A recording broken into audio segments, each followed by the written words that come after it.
Bismillahirrahmanirrahim. Assalamualaikum warahmatullahi wabarakatuh. Kami mahasiswa dari Universitas Muhammadiyah Yogyakarta, Prodi Ilmu Komunikasi Angkatan tahun 2020, membuat video ini untuk menyelesaikan salah satu tugas akhir kami dari mata kuliah Komunikasi Politik dengan dosen pengampu Bapak Nur Sofyan SIKOM. Sebelumnya, saya perwakilan dari kelompok 7 membuat tugas ini dengan sebaik-baiknya dengan anggota kelompok yang pertama, Haikal Muhammad Akbar, yang kedua Citra Skarmayang, yang ketiga Yulia Rahmaya Sinta, yang keempat Zain Tito Pranata, yang kelima Putri Arista, dan yang terakhir Poppy Winanda. Pada hari ini, saya akan membahas hasil diskusi kami mengenai strategi pemenangan kampanye dari Dapil 3 Kabupaten Kudus, yaitu Bapak Ahmad Yusuf Roni, periode tahun 2019 sampai tahun 2024 dari Partai Demokrasi Indonesia Perjuangan. Wilayah Dapil 3 DPRD Kabupaten Kudus, yang pertama Kecamatan Dawe, yang kedua Kecamatan Jekulo. Daftar pemilih tetap dalam pemilihan DPRD Kabupaten Kudus Dapil 3 tahun 2019. Yang pertama Kecamatan Dawe, jumlah TPS 191, jumlah laki-lakinya 38.949 dan jumlah perempuannya 39.825, totalnya 78.474. Yang kedua Kecamatan Jekulo, dengan jumlah TPS 193, jumlah laki-laki 38.858 dan jumlah perempuannya 39.887, totalnya 78.745. Jumlah kursi yang diperebutkan Dapil 3 DPRD Kabupaten Kudus, jumlah kursi 11. Analisis situasi segmenting. Yang pertama geografi. Terletak di jalur pantai timur Laut Jawa Tengah antara kota Semarang dan kota Surabaya. Yang kedua demografi. Mayoritas penduduk berdasarkan mata pencaharian lebih ke sektor sekunder, industri dan perdagangan, didominasi penduduk usia produktif dan sebagian berpendidikan rendah. Yang terakhir psikografi. Kudus dikenal karena memiliki masyarakat yang religius. Masyarakat Kudus juga terkenal ramah dan murah senyum. Target sasaran kampanye. Yang pertama primer, yaitu pekerjaan buruh, tinggal di desa, laki-laki dan perempuan, berpendidikan menengah ke bawah. Yang kedua sekunder. Yang pertama pekerjaan di pabrik, laki-laki dan perempuan, tinggal di daerah-daerah perbatasan desa atau kota, berpendidikan menengah. Dan yang terakhir tersier. Pekerjaan bidang industri, tinggal di kota, berpendidikan menengah ke atas. Tingkat pengetahuan masyarakat terhadap calon.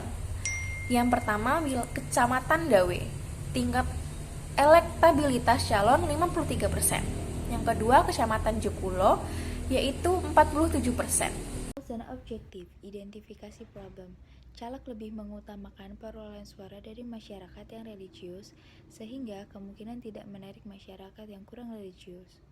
Tujuan kampanye, tujuan yang diinginkan agar masyarakat yang ada di dapil mengenal calon wakilnya, mengerti program dan memilih pada saat pemilu.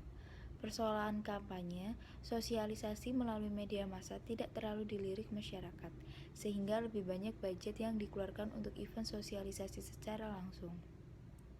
Target kampanye. Target untuk wilayah Dapil 3 Kabupaten Kudus adalah 6.000 suara. Communication goals. Tujuan yang diinginkan agar masyarakat yang ada di dapil mengenal calon wakilnya, mengerti programnya, dan memilih pada saat pemilu. Analisis Ahmad Yusuf Roni. Kekurangan, kurangnya event-event yang diselenggarakan pada saat kampanye. Kelebihan, seorang wira swasta tidak memiliki catatan riwayat buruk dan terkenal di kalangan manapun. Analisis Ahmad Yusuf Roni. Peluang, menjadi ketua DPRD Kudus dan partai yang memiliki basis massa kultural. Ancaman adanya politik uang dari caleg lain dan bersaing dengan jumlah pemilih yang bermayoritas keagamaan. Kompetitor yang pertama ada dari Partai PKB. Nama paslon terpilihnya adalah Ahmad Khoirini Badawi. Suara sah dan peringkatnya adalah 9.839. Yang kedua dari Partai Golkar, Anies Hidayat dengan suara sah dan peringkat 7.249. Yang ketiga dari Partai Gerindra, Zainal Arifin dengan suara sah dan peringkat 3.364. Yang keempat dari Partai Nasdem, Dr. Andes Masud 4.584. Yang selanjutnya ada dari PDI Perjuangan, Ahmad Yusuf Roni dengan suara sah dan peringkat 3.883. Yang keenam ada Demokrat, yaitu Mardijanto dengan suara sah dan peringkat 7.270. Yang terakhir ada dari Partai PKS, yaitu Roni Agus Santoso dengan suara sah dan peringkat 4.732. Strategi kampanye Ahmad Yusuf Roni. Cara kampanye yang dilakukan oleh Ahmad Yusuf Roni lebih condong untuk mendekatkan diri ke masyarakat di Dapil 3, terutama dengan cara hadir dalam pertemuan-pertemuan warga dan menjunjung tokoh masyarakat untuk merebut simpati pemilih atau door to door. Adapun teknik pengambil simpul massa diterapkan oleh Ahmad Yusuf Roni dan timnya dengan harapan tokoh tersebut dapat menjadi magnet bagi pemilih yang ada di sekitarnya juga ikut mendukung Ahmad Yusuf Roni.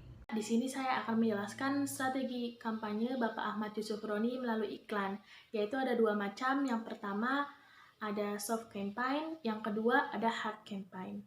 Soft campaign, Bapak Ahmad Yusuf Roni melakukan iklan di media massa seperti radio dan koran di bulan-bulan tertentu dan minggu-minggu tertentu.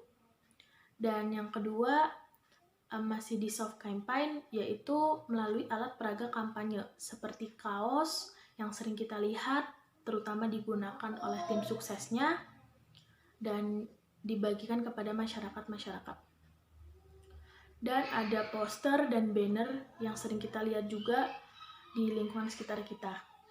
Dan yang kedua ada hard campaign. Hard campaign sendiri melalui event keagamaan dan turba masyarakat dan komunitas. Yang akan kita lihat di belakang ini ada event-event keagamaan.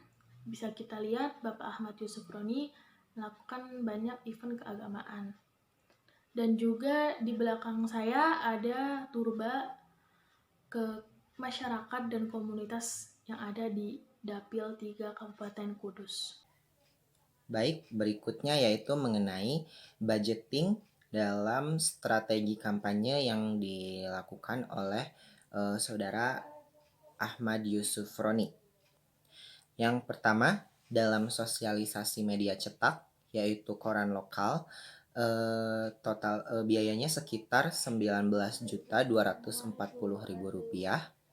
Kemudian sosialisasi radio sekitar Rp34.700.000, alat peraga kampanye Rp232.600.000, event kunjungan masyarakat menghabiskan Rp110.850.000. Ada juga event keagamaan yang menghabiskan Rp60.350.000. Ada juga biaya konsultasi kesehatan mental, yaitu menghabiskan Rp5.900.000.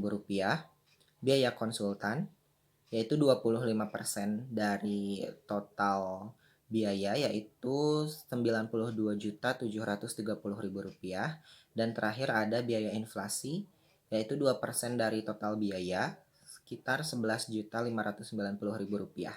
Sehingga jika ditotalkan semuanya, ada Rp567.960.000. Yang selanjutnya yaitu evaluasi. Yang pertama, pendekatan terhadap masyarakat melalui event keagamaan itu bagus karena masyarakat menjadi paham bahwa calon pemimpin daerahnya termasuk orang yang religius, yang menjunjung tinggi keagamaan.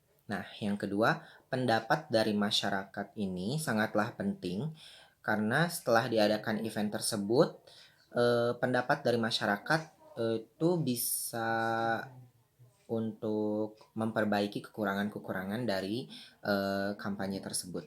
Nah, yang ketiga itu memiliki kemampuan diri yang baik, rekam jejak politik yang baik, dan gaya pendekatan yang diterapkan dari Pak Ahmad Yusuf Roni ini merebut simpati pemilih tepat dengan kampanye door to door. Yang terakhir kita masuk ke timeline kegiatan kampanye. Dalam sosialisasi melalui media cetak suara, melalui media cetak, yaitu di setiap minggu kedua, mulai dari Januari sampai Desember. Jadi setiap minggu kedua. Sementara sosialisasi melalui radio itu setiap minggu keempat dari bulan Januari sampai Desember. Nah, kemudian ada kunjungan masyarakat ini dilakukan pada bulan Maret dan bulan September, dan terakhir yaitu event agama. Untuk event agama ini mulai diadakannya itu pada bulan Juni dan pada bulan Desember. Sekian dari kelompok kami. Apabila ada kekurangan dan kelebihan, kami mohon maaf. Terima kasih atas perhatiannya. Assalamualaikum warahmatullahi wabarakatuh.